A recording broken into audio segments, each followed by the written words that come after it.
देखो central bureau of investigation इसमें मन बना रही है 302 फाइल करने के। ये आप व्यूअर्स एक चीज़ समझ लीजिए, आप इस एम्स की जो ये रिपोर्ट आई है ये एविडेंस नहीं बनेगा, पक्का एविडेंस नहीं है ये, क्योंकि उसका रीज़न ये है क्योंकि ये प्रॉपर रिपोर्ट नहीं है, इसके अंदर डेथ का टाइम नहीं है, तो ये एक एविडेंस नहीं बन सकता वहाँ पे। इसके लिए गवाहों के बयान, इससे आप परेशान मत होइए इस एम्स की रिपोर्ट से। सीबीआई ने, भैया सीबीआई पता है पीएमओ को रिपोर्ट करती है, प्राइम मिनिस्टर ऑफिस के अंडर में आती है। बहुत से लोग कहते हैं सीबीआई खरीद लिया, अरे सीबीआई खरीदने का मतलब भारत का प्राइम मिनिस्टर ऑफिस खरीद लिया। प्राइम मिनिस्टर ऑफिस को रिपोर्ट करती है सीबीआई, एनसीबी रिपोर्ट करती है होम मिनिस्टर को। ऐसे ही समझ रहे हो क्या? सीबीआई के अंदर पुलिस के ही ऑफिसर होते हैं, इंडियन पुलिस सर्विस के ऑफिसर होते हैं, और इंटरपोल का ऑफिस भी सीबीआई के ऑफिस के अंदर ही है, क्योंकि हर देश की पुलिस जो होती है ना वही इंटरपोल की का काम करती है। जैसे यूके की पुलिस है वहाँ का काम कर रही है। और मैं आपको एक नई बात बता दूँ, मीडिया का झोल बताता हूँ आपको। मीडिया वाले हम तो सच दिखाते हैं, हर चैनल यही वो करता। अच्छा तुम सच दिखाते हो, तो डोनाल्ड ट्रंप ने आपसे कुछ दिन पहले, 5 दिन पहले डोनाल्ड ट्रंप ने प्रेसिडेंशियल एड्रेस के अंदर बोला है कि मेरा ड्रग टेस्ट करवाइए और जो बिडेन का ड्रग टेस्ट करवाइए, और जो भी राष्ट्रपति का उम्मीदवार अमेरिका में बने उसका ड्रग टेस्ट होना चाहिए। डोनाल्ड ट्रंप का बयान है। क्यों नहीं दिखाया मीडिया वालों ने? दबाया करते हैं इन चीज़ों को। क्यों दबाते हैं? ये इसलिए दबाते हैं इन चीज़ों को क्योंकि इंटरनेशनल रैकेट पे कार्रवाई करने की बात चल रही है पूरे वर्ल्ड वाइड, इसलिए दबाते हैं इन चीज़ों को। ये चाहते हैं कि बॉलीवुड के स्टार का ड्रग टेस्ट नहीं होना चाहिए। हम ये चाहते हैं कि जब भी कोई नई फिल्म साइन करे तो उसको एफिडेविट पे लिख के दे, वो अपना टेस्ट करवा करके दे, और भारत सरकार इसके लिए लॉ तैयार करे। उसमें जैसे कंगना रनौत ने कहा था ना कि इनके ब्लड टेस्ट करवाओ, इसके रणवीर सिंह के, रणवीर कपूर के, इन सब लोगों के, और ब्लड टेस्ट नहीं, हेयर ड्रग टेस्ट करवाओ। और वैसे आपकी जानकारी के लिए बता दूँ, एनसीबी ने क्या किया है कि उसने इनके हेयर के सैंपल निकाल लिए। वो किस लिए निकाले? क्योंकि हेयर ड्रग टेस्ट होता है, जो ये हेयर फॉलिकल्स होते हैं, बालों के सैंपल निकाल करके ना 90 दिन बाद भी बता देता वो। 90 दिन पहले भी अगर ड्रग्स लिया तो और ब्लड टेस्ट केवल 15 दिन तक बता सकता है। और जो कोकेन जो है ना वो वर्ल्ड वाइड बैन है, पूरे हर वर्ल्ड के हर कंट्री के अंदर बैन है, क्योंकि यूएन के अंदर, मैं आपको बता दूं इसकी मामले में, उन्होंने 186 देशों ने यूएन के जो नारकोटिक ड्रग्स नाम की संस्था वहाँ पे बनी हुई है यूएन के अंदर, उस पर हस्ताक्षर किए हैं। और ये 1986 की बात है। भारत में भी ये जो एनडीपीएस का एक्ट है ना, ये नार्को का जो यहाँ पे जो एक्ट है, इसकी जो धाराएँ इतनी सख्त हैं, 1985 के अंदर हिंदुस्तान में बना। उसी समय पर मार्गरेट थैचर यूके की प्राइम मिनिस्टर थी, उसने भी वहाँ उसका लेटर सामने आया है। 30 दिसंबर 2016 दिशा सालिया ने 2014 में वेंटेज नाम की कंपनी से अपने करियर के शुरुआत की थी। उसके बाद में वो काम कर रही थी कॉर्नरस्टोन नाम की कंपनी के लिए। कॉर्नरस्टोन कंपनी का सीईओ कौन है? बंटी सचदेव। बंटी सचदेव कौन है? बंटी सचदेव ब्रांड मैनेज करते हैं बड़े बड़े स्टारों के, जिनमें क्रिकेटर है कौन? के राहुल, युवराज सिंह, विराट कोहली। यानी यदि किसी को विराट कोहली से एडवर्टाइजमेंट करवानी है तो वो इससे संपर्क करे, इसकी कंपनी। चलो उसमें ना जाते हुए आगे की बात बताता हूँ। वो उसको सीबीआई ने इंटेरोगेट किया है, उस बंटी सचदेव को, लेकिन इन लोगों ने सीबीआई जांच की मांग नहीं की दिशा सालियान के लिए। दिशा सालियान जो है सुशांत सिंह राजपूत की एक्स मैनेजर थी, और श्रुति मोदी वो भी सुशांत सिंह राजपूत की एक्स मैनेजर है, और वो जो है वो भी इसी कॉर्नरस्टोन कंपनी में अब भी काम करती है, मैं आपको बता दूँ। और सुशांत के पिता की एफआईआर में श्रुति मोदी का नाम है, मैं बता रहा हूँ आपको। और जया शाह जो है उसकी दोस्त है। जया शाह ने कहा कि ये सीबीआई की जांच सही जगह पे जा रही है। श्वेता कीर्ति जो है वो जो यूनाइटेड स्टेट्स के अंदर बैठी हुई है, किसकी बहन है? सुशांत सिंह राजपूत की। उसने भी कहा है कि जांच को मुझे भरोसा है सही जगह पे जा रही है, उसे भरोसा है। इसलिए मैं व्यूअर्स से चाहता हूँ कि आप इसमें नेगेटिव ना हो और इनकी बातों में ना आएँ। और सिद्धार्थ पिठानी जो है उसका सीआरपीसी की 164 के तहत उसका बयान मजिस्ट्रेट को रिकॉर्ड कराया जाएगा। इसका मतलब क्या? अब पलट नहीं सकता। पहले सीआरपीसी 161 में था, उसको पलट सकता था, उसमें वो ये कह सकता था मेरे ऊपर दबाव डाल के करवाया गया। लेकिन जो सीआरपीसी 164 में होगा उसमें वो ये नहीं कह सकता दबाव डाल के, वो मजिस्ट्रेट को स्टेटमेंट होगी, रिकॉर्ड पे जाएगी वो। इसका मतलब सीबीआई 302 लगाने का मन बना चुकी है। और सुनिए बात को, आगे की बात देखिए। संचित जी, दिशा सालियान के जो कातिल हैं उनको भी सज़ा होनी चाहिए। क्यों होनी चाहिए?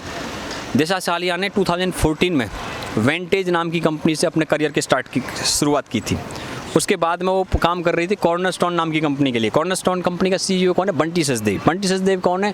बंटी सचदेव ब्रांड मैनेज करते हैं बड़े बड़े स्टारों के, जिनमें क्रिकेटर है कौन? के राहुल, युवराज सिंह, विराट कोहली। यानी यदि किसी को विराट कोहली से एडवर्टाइजमेंट करवानी है तो वो इससे संपर्क करे, इसकी कंपनी। चलो उसमें ना जाते हुए आगे की बात बताता हूँ।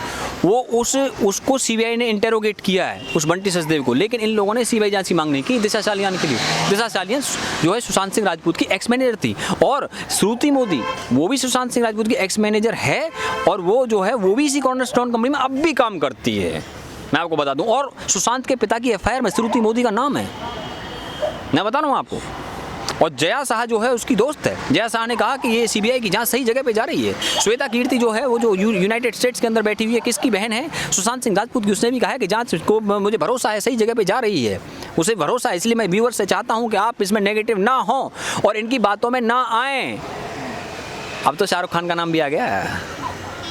शाहरुख खान का नाम है डुप्लीकेट। यस बॉस, बड़े बड़े देशों में छोटी छोटी बातें होती रहती हैं सेनोरिटा, लेकिन बड़े बड़े देशों में बड़ी बड़ी बातें भी हो जाती है। अब चाहे तू दुबई में बैठ करके सम्मन जब जाएगा तो कितना ही हाँ करना या ना करना, कहते हैं ना, तू हाँ कर या ना कर, तू है मेरी किरण, तो तू है भैया, ये पता लग जाएगा इस चीज़ के बारे में। और जहाँ तक बात है, ये तो बाजीगर हैं, शाहरुख खान तो बाजीगर हैं कि हार कर भी जो जीत जाए उसे बाजीगर कहते हैं। तो एनसीबी बताएगी आपको भाई साहब। केकेआर की पार्टी में ड्रग्स का यूज हुआ था, ये सरलिन चोपड़ा ने खुलासा किया। केकेआर किसकी टीम है? इसकी जूही चावला और शाहरुख खान की टीम है, इनका कोलैबोरेशन है। पहले तो इन्होंने जो इनकी जो शाहरुख खान की जो कंपनी है वो है रेड चिलीज एंटरटेनमेंट, अब तो नहीं, लेकिन पहले इस कंपनी का नाम था ड्रीम्स अनलिमिटेड। उसके अंदर भी जूही चावला का शेयर था। ये तो अंबाले की है जूही चावला, तो अंबाले की तो ये भी अंबाले में तो रिया चक्रवर्ती भी पड़ी थी। मैं बता रहा हूँ आपको। अब देखिए क्या है कि मैं ये सारे जो कनेक्शंस यहाँ पे बता रहा हूँ, ये क्या बॉलीवुड के अंदर बहुत बड़ा घालमेल है। और संचित जी, मैं अक्सर जो वहाँ की डीप एस्पेक्ट है उनकी मैं चर्चा करता हूँ, और मैं उनकी चर्चा इसलिए करता हूँ इस देश के लोगों को एक्सपोज इनकी शक्ल होनी चाहिए। क्योंकि देखिए ऐसे ये किसी को वॉचअप नहीं कर सकते, क्योंकि दिशा सालियान भी किसी की बेटी, आज ये इसके लिए हाथरस के लिए ट्वीट कर रहे हैं बॉलीवुड स्टार। ये पता है इनडायरेक्टली क्या करें? भारत सरकार से करें, अगर तुम लोग हमारी जाँच करवाओगे तो हम भी जहाँ जहाँ तुम्हारी बीजेपी की सरकार है तुम्हें घेरेंगे।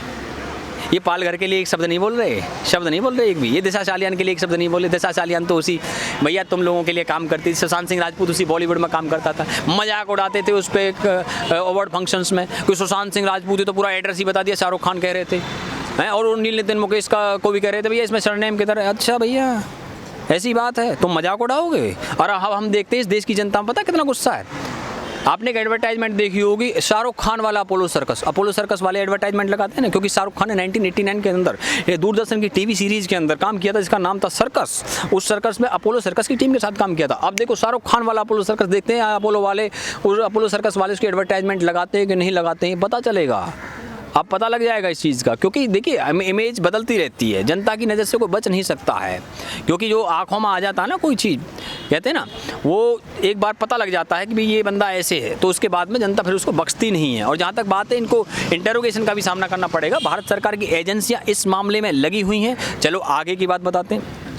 ये कहते हैं यार तुम तो माफिया बता रहे हो बॉलीवुड लोगों को। अर्नब गोस्वामी सवाल करते हैं, अच्छा माफिया क्यों बता रहे? राम गोपाल वर्मा कह रहे हैं कि अर्नब गोस्वामी का इलाज करो। अच्छा भाई, तो माफिया क्यों बता रहे हो? उसका कारण पता है क्या है? महेश भट्ट का जो बेटा था राहुल भट्ट, वो 26/11 के हमलों में उसका नाम आया था। नाम किसने लिया था? डेविड कोलमैन हेडली, जो कि मुंबई हमलों का मुख्य आरोपी था। शिकागो के अंदर FBI के नार्को टेस्ट में उसने ये बात कबूली। बताइए आप मुझे, रेकी करवाई थी मुंबई के अंदर, उसके जिम में ये डेविड कोलमैन हेडली ने एडमिशन लिया था। जिम चलाता है ये राहुल भट्ट। अच्छा आगे की बात, ये बॉलीवुड वाले कितना सपोर्ट कर रहे हैं, कितनी चीज़ें खोलूँ मैं यहाँ पे। इसको रिया चक्रवर्ती को राजदीप सरदेसाई का नंबर किसने दिया? रिया चक्रवर्ती की ड्रग चैट सामने आई है टाइम्स नाउ पे। उसमें रिया चक्रवर्ती जो है वो पूछ रही है अनुराग कश्यप से, सर मेरे पास तो मीडिया में किसी का नंबर है ही नहीं, तो मैं किससे कॉन्टैक्ट करूँ? अनुराग कश्यप ने कहा नंबर हम दे देते। नंबर दे दिया और चार्टर्ड प्राइवेट फ्लाइट लेकर के राजदीप सरदेसाई, जो कांग्रेस के सरकार के द्वारा पद्मश्री पाए हुए थे, उसका इंटरव्यू लेकर के आए। अरे भैया तुम उसका इंटरव्यू ले रहे हो, तुम वो तो ड्रग्स लेने के आरोप लगे हुए हैं, तुम इंटरव्यू उसका लो ना जिसने हाईवे पे ठेके जिसने बैन करवाए हैं ना। कितनी बड़ी लड़ाई लड़ी, हरमन सिंह सिद्धू नाम है, उसका इंटरव्यू क्यों नहीं लेते? जो नशे के खिलाफ लड़ाई लड़ रहे हैं। और इंटरव्यू लेने तो उसका लिए अश्लीलता के खिलाफ लड़ाई लड़ी है। कमलेश वर्मा ने इन अश्लील साइटों को 4-5 स्टेट के जो हाई कोर्टों में जाके बैन करवाया, याचिका डाल, उसका इंटरव्यू लीजिए आप। लेकिन नहीं, ये नहीं होने देंगे हम, ये नहीं चलेगा। अरे भैया आप लोग देखिए, उस परमात्मा की लाठी में आवाज़ नहीं है और उसे कोई बच नहीं सकता। जुल्म इंसान का जब हद से गुजर जाता है जुल्म इंसान का जब हद से गुजर जाता है वो किसी और ही सूरत में पास आता है, और ना जाने किस रूप में वो हमसे मिला है यारो, और जिसका कोई नहीं उसका तो खुदा है यारो, उसके दरबार में देर कभी हो जाए। तो सिर्फ कह रहे हैं इतना टाइम लग रहा है ये, अरे भैया सुनंदा पुष्कर के मामले में 2 साल लग गए, लेकिन चार्जशीट लगी ना शशि थरूर पे, लगी ना, तो उसके दरबार में देर कभी हो जाए, ये तो मुमकिन नहीं कि अंधेर कभी हो जाए। हर भले काम का अंजाम भला है यारो, और जिसका कोई नहीं उसका तो खुदा है यारो। एक दिव्य ताकत है जो इन सबकी जांच करा रही है। ये सब CBI के घेरे में और उनका फ्यूचर अंधेरे में।